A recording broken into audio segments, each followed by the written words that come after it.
Subukan ko nga, sabi nila, di daw kakain ng mga hayop ng durian. Pinaamoy ko yan sa kanila. Oh. Ayan guys, oh. Amoy-amoy sila. Di sabi daw, ayaw daw ng mga hayop ng durian. Ay! Wala, kumain.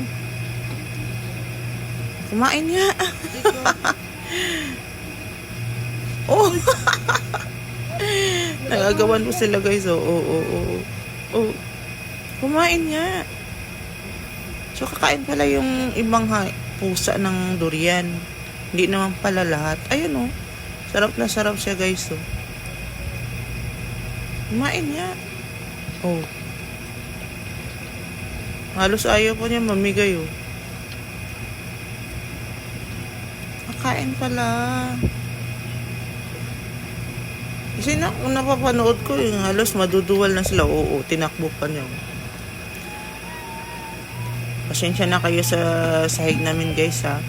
Tubig kasi ang ilalong niyan eh. Ano po ang alis yan? Ayan o. Tubig. Naamoy ko rin. Oh.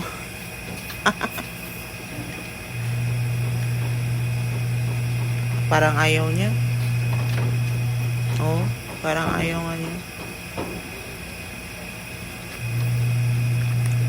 Kaya hindi kasi to lupa namin guys. Nakikitira lang kami. Kaya hindi kami pwede dito magbato. Ayaw din. Ayaw nga. Lumalayo. Yung sa Simon ko lumalayo. Bulag ka ba? Ayaw niya talaga.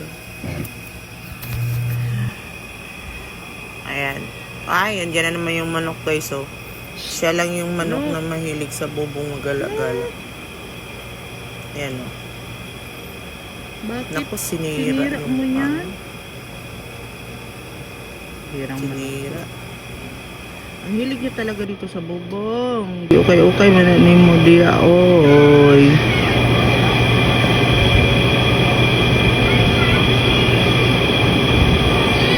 Galing mo talaga. Ay mo man ang giukay. Manuka ka.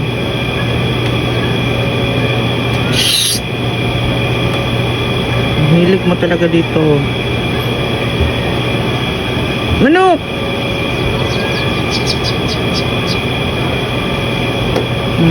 Yan ang gusto niya. Mahilig yun siya sa maglakad dito sa bubong.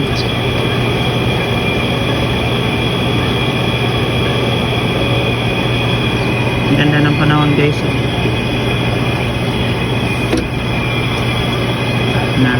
Nice yung panahon. Dati wala ba't ang mga bahay guys. Malawak. Kaya ambot yun doon. Walang mga bahay. Ang dami ng bahay.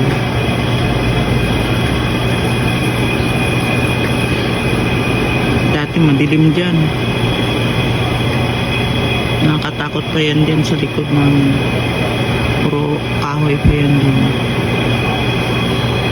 Ngayon dami ng bahay. Manok! Ibig sabihin dumadami ng parami talaga yung tao. Uy, may bago na naman yung kuko dun. May bagong gawa yun. Dati bakante yan dyan ha. Walang bahay.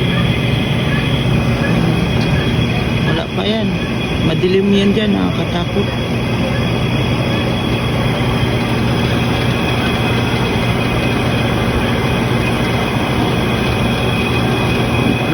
Padaming mga tao. Ayun na yung manok ko. Abot na naman siya ng dulo. Yan, hilig niya.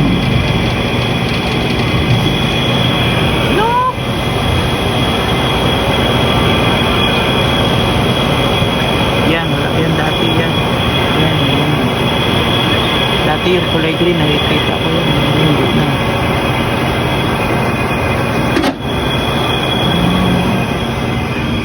Dami na.